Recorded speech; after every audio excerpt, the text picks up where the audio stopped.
The road to Black Hollow was long. But Lorna's spirit was light. As the buckboard wagon rattled along the dusty trail toward the New Mexico territory, she clutched her satchel to her chest, heart brimming with the possibility of a new life. Inside the worn bag were three things: her mother's hairbrush, a hand-stitched quilt that had kept her warm through many storms, and the letter, that beautiful, creased letter, promising her a husband, a cabin, and a future. The sky stretched endlessly above her, blue and boundless. Every jolt of the wagon, every gust of wind across the scrubland, made her heart flutter with excitement. She had replayed the words of the matchmaker over and over in her mind. You'll be taken care of. A good man, a home of your own. He's rough around the edges, but stable. He's looking for a wife. You'll be safe. Those words had been a lifeline after her mother's death and her father's cold decision to trade her dowry, 2 sturdy mules and a chest of silverware, for a chance at marriage. Lorna had cried the day she left home, not from sadness, but from the overwhelming mix of fear and hope. She was just 19, slender and pale from too many winters spent indoors. But she had grit. She'd helped her mother through illness, learned to sew, to tend a fire, to hold her own in conversations where women were expected to stay quiet. She wasn't a beauty by town standards, but she believed, desperately, that she could still be loved.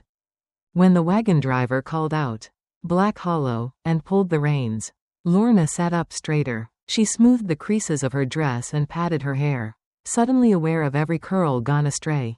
This was it, her new beginning. The wagon creaked to a stop on the edge of a clearing where dry grass whispered in the wind. There was no town square, no warm welcome, just a burned-out shell of a cabin in the distance and a few scattered animals nosing through dirt. And then she saw him, a tall, wiry man with a crooked smile and whiskey in his gait. His boots dragged through the mud as he approached, stubble catching the sunlight like barbed wire. "You Lorna?" he asked, squinting against the light. She nodded, her lips parting to introduce herself, to offer the hopeful smile she'd practiced.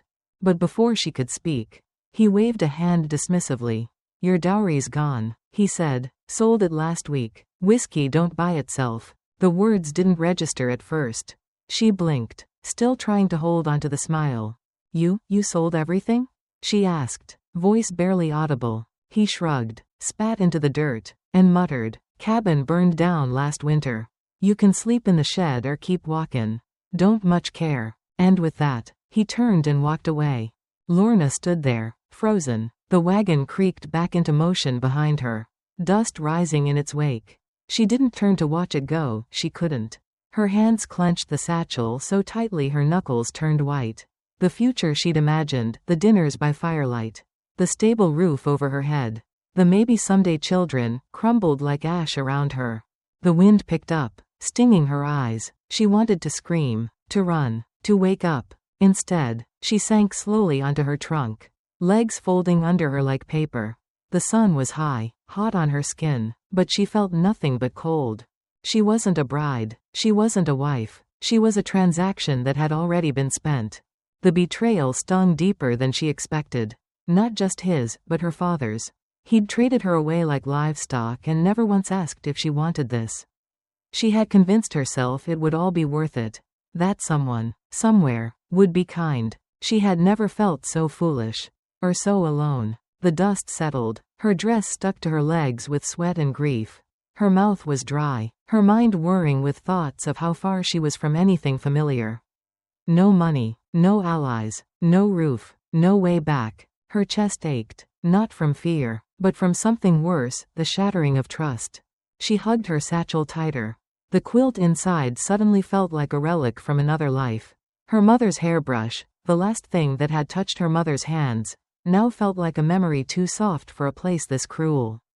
Just when she thought the silence might crush her completely, a small voice broke through it. "That's my pa," someone said, "but I don't like him much."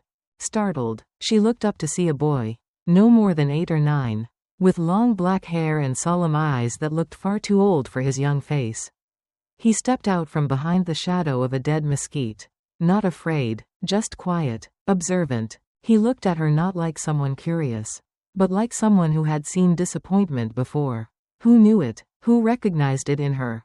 In that moment, her pain didn't vanish, but it shifted. The boy's presence, his calmness, made her feel like maybe, just maybe, she wasn't entirely invisible. Still broken, still abandoned, but seen. And that, in the midst of a dream-turned nightmare, was a beginning she hadn't expected. The silence after the man left felt heavier than any insult. Lorna sat still on her trunk, boots sinking into the mud. Her breath caught in her throat.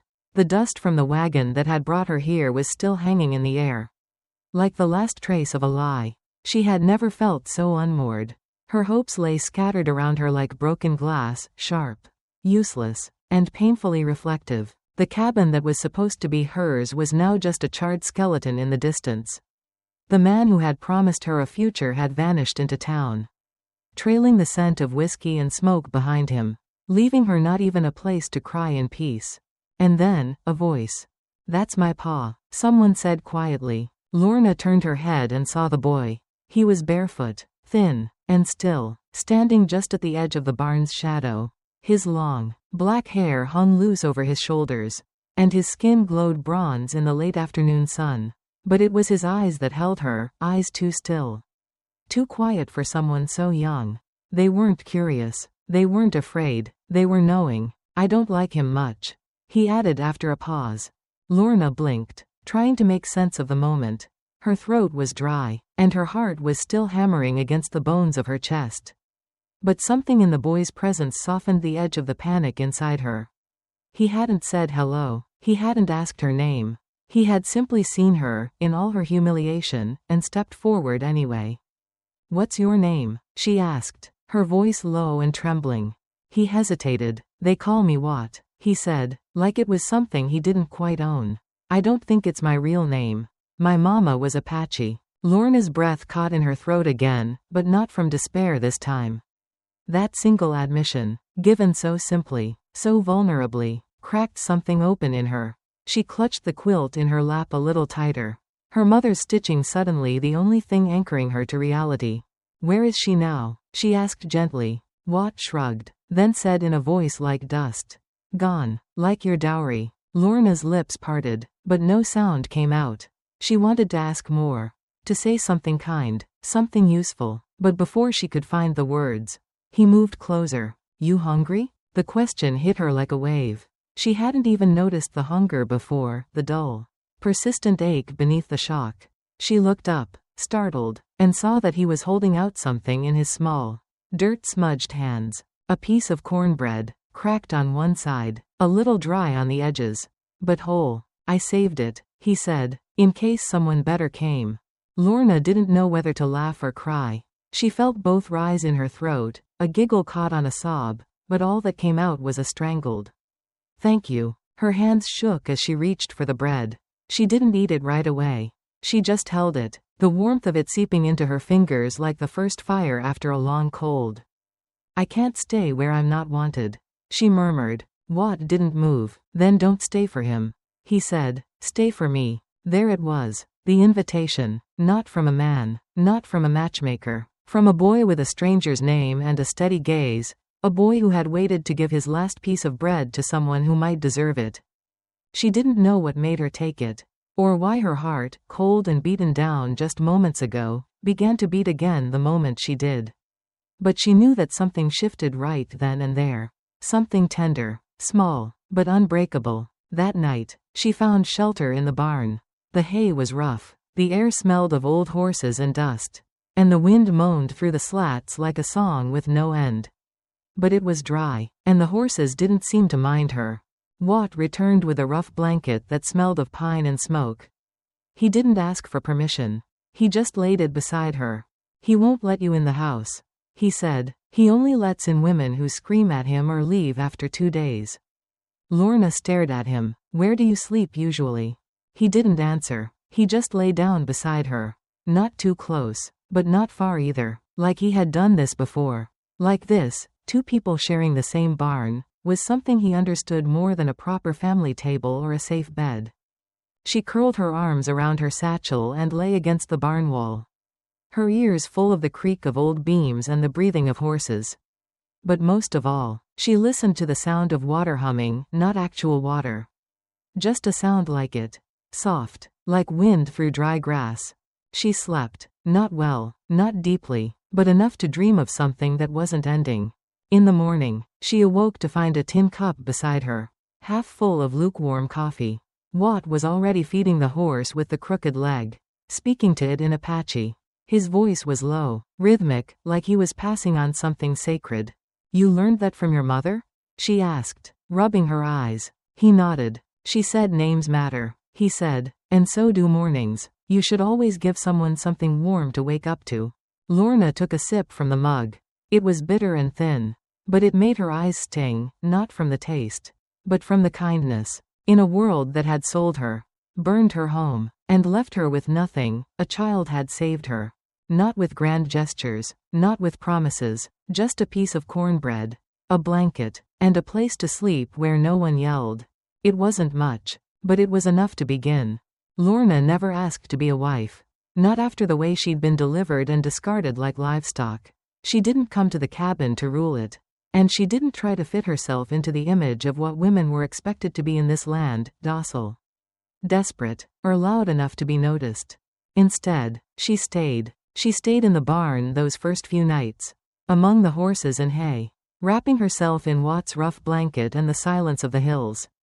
She didn't cry out. She didn't beg to be let in the house. She just did what needed doing. And Watt noticed. He watched her sweep out the corners of the barn without being asked, tend to the wounded chicken limping near the trough, and place kindling in neat stacks beside the smokehouse, even though no one had told her how the fire was kept there. She didn't ask questions about where she belonged. She made herself useful, and in doing so, began to belong, not by right, but by rhythm. The first real change came on a bitter evening when Watt returned from the woods with scraped palms. Trembling from the cold, he'd tried to split wood too thick for his frame, stubbornly determined to prove himself. Lorna said nothing about his pride. She simply took his hands, gently but firmly, and brought them to the warm water she had already boiled by the fire. "You need smaller logs," she said, "or stronger arms." He shot back, but he smiled. Just a little, when she wrapped his fingers in warm cloth like a healer might. That night, they shared a quiet supper of root soup and stale bread in the barn, the fire between them flickering like a shared secret. Watt sat closer than before, not touching her, but not far either, and when he dozed off against the hay, she didn't move him. Each day after that followed the same rhythm. Lorna rose early, always before Watt, and set the water to boil. She learned the way the wind whistled through the cracks in the shed and how to brace the door when it slammed. She found the broken jars beneath the porch and used them to catch snowmelt for cleaning. She fixed what could be mended and learned to live around what couldn't. She spoke little, but her presence filled the space. Quiet, sure, like the way sunlight filters through shutters at dawn, not demanding attention, but impossible to ignore. The man barely spoke to her. He drifted in and out, muttering to himself or cursing at the sky. He didn't hit her. He didn't thank her either. But he didn't throw her out. And in this place, that counted for something. It was Watt who showed her how to read the land, how to track footprints through the soft dirt near the creek, how to tell when snow would fall by the way the birds vanished all at once. He talked more as the days grew colder. About his mother, about the animals, about the dreams he'd had once of leaving this place on the back of a carved wooden horse. He carved a new one for her one afternoon, sitting cross-legged by the fire, his tongue peeking from the corner of his mouth as he worked. It wasn't perfect, the legs were uneven, the tail too short, but he handed it to her like it was treasure. "She'd want you to have one," he said. "Mama made the first." Lorna didn't ask what had happened to his mother. She'd learned by now that some stories come when they're ready, not before.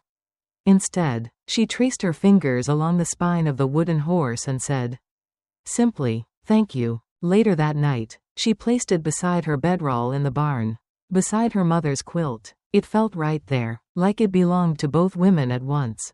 By the third week, Watt no longer called her the woman. He just said Lorna, and sometimes, when no one else was around, our Lorna. He'd started leaving things out for her, a slice of warmed cornbread, a pine cone from the woods, a braid of horsehair tied with a bit of ribbon. Small things, quiet things, but each of them said, "You matter." I see you. You stayed. The townspeople didn't say much. But when they came by for supplies or trade, they noticed. They noticed the clean porch, the chopped wood, the new stitching in the old man's shirt.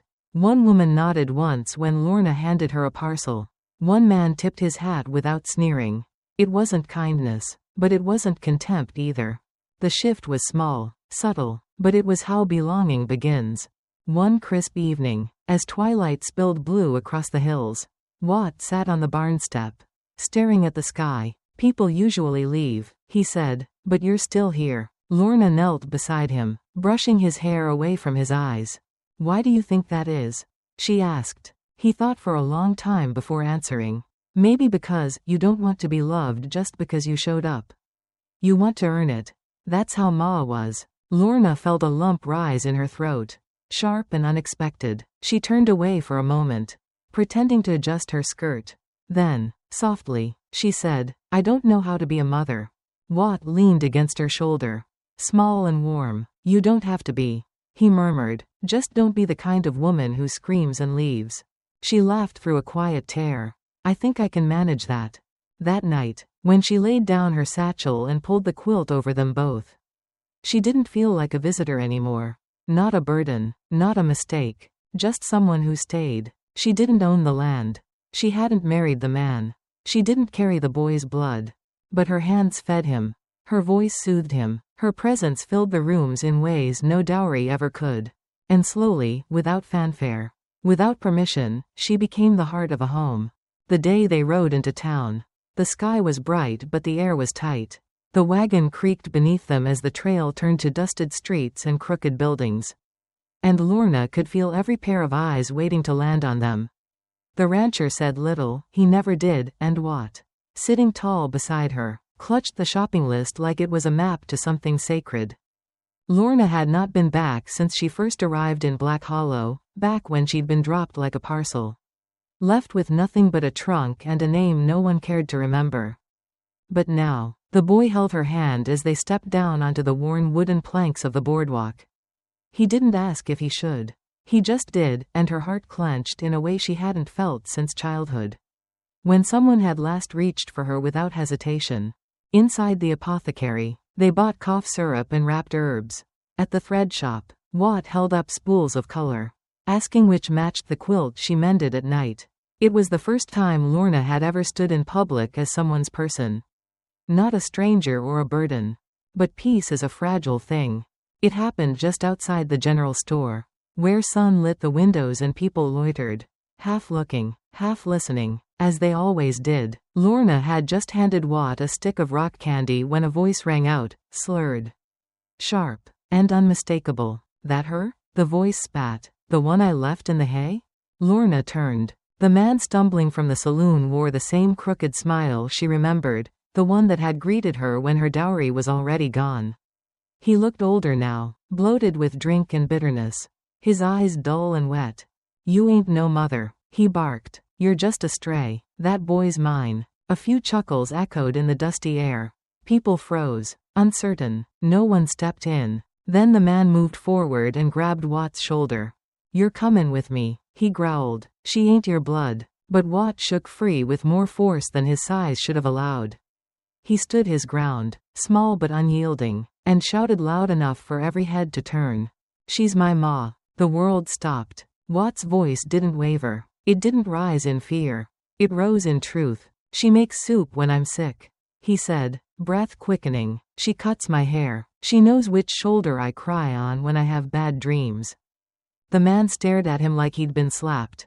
His hand was still raised in the air, but now it looked useless, limp with shock. Watt didn't stop. She stayed, he said, voice breaking. She stayed when you didn't. Lorna couldn't move, couldn't speak. Her throat closed so tight it ached. The townsfolk who'd once whispered about the girl who'd been bought or traded now stood in silence. Even the ones who had smirked before stared without a word. It wasn't just what Watt said. It was how he said it, like the words had waited too long and couldn't be held anymore. And Lorna felt them like fire in her ribs. Not because she'd wanted to be his mother, but because, somewhere along the way, she had become one. Not through birth, or name, or law, but through staying, through feeding, through listening, through loving quietly, without needing to be loved back first. And now, under the open sky and the scrutiny of the town, the boy who once saved her with a piece of cornbread was saving her again. Watt looked back at her. Cheeks flushed, jaw set. He reached for her hand. She took it, and then the blacksmith stepped forward. A tall man, broad-shouldered, silent until now. He moved between Lorna and the drunk like a shield.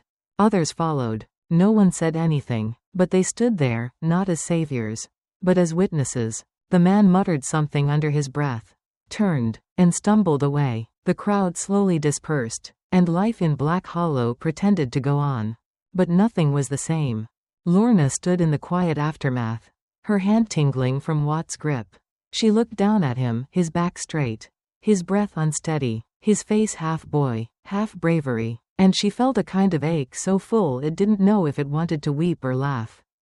For the first time since she'd arrived in this place, Lorna felt truly seen, not as a woman forgotten, not as a girl sold, but as someone a child had chosen to belong to.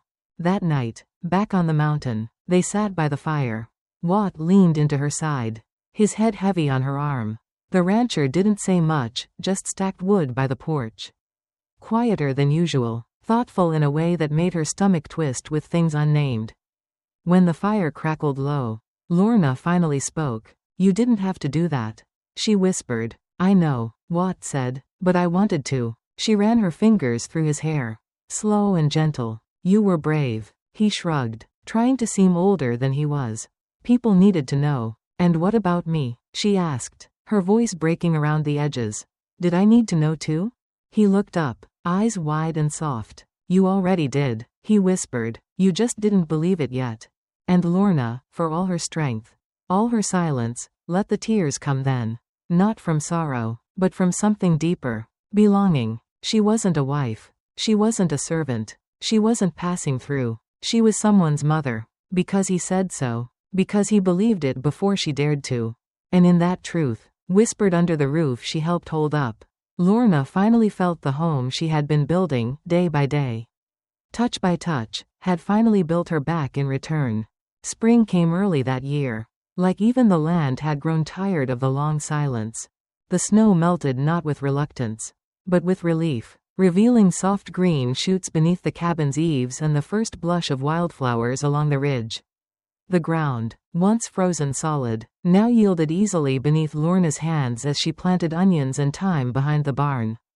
The mountain air still bit in the morning, but it no longer stung the same way. There was warmth now, not just in the weather, but in the way the house breathed around her. She belonged to it, and it belonged to her. No one had said the words, but everything said them. Each morning, Watt waited for her by the door, his hand already reaching for hers before she stepped off the porch. The rancher, quieter now, changed in ways he never admitted, left an extra egg at her place at the table. Small gestures, steady ones, like stones lining the path of something real. One day, they rode into town together. Just the three of them. Watt insisted on carrying the supply list, tucked into his pocket with a piece of twine and a pine cone he refused to leave behind. The rancher handled the reins, and Lorna sat between them, one arm loosely around Watt's shoulders as he pointed out trees he swore had grown since the last trip. They looked, to anyone watching, like a family. Lorna didn't say it out loud, but the thought swelled inside her like something warm and bright, too big for her chest.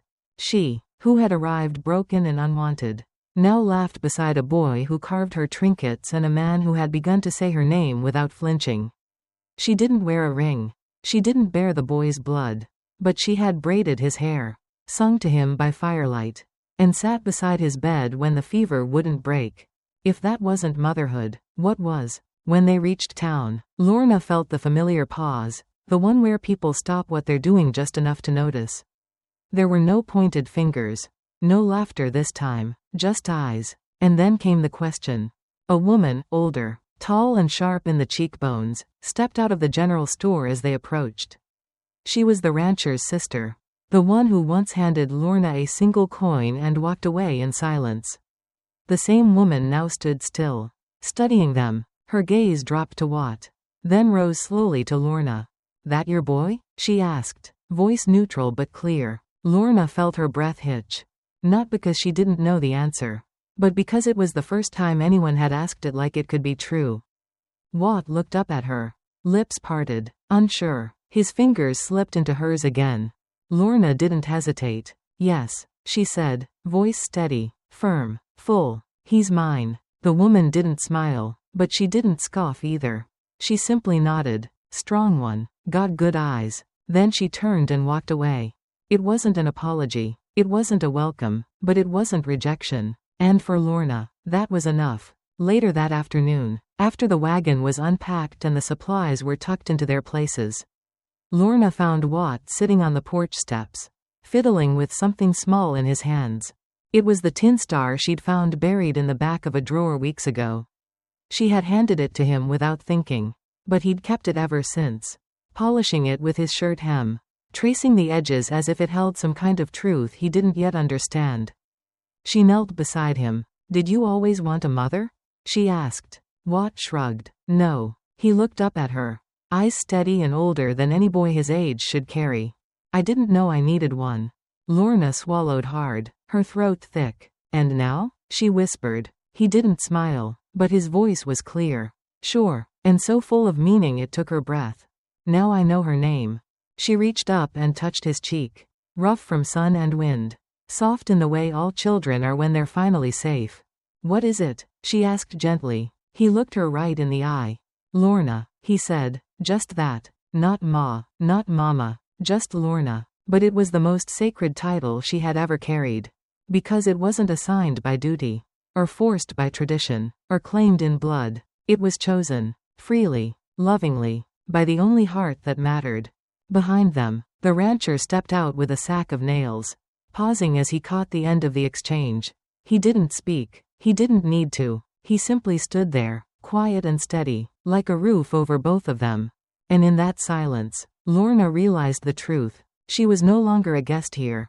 She wasn't someone tolerated, or pitied, or temporary. She was the name above the door, the quilt on the bed, the soft voice in the morning, and the one Watt waited for at night. She had been traded once, given away like property, forgotten, left in the dust. But now? Now she had been claimed back, not by law, not by blood, but by love. And for the first time in her life, Lorna understood what it meant to be chosen, not because someone had to, but because someone wanted to.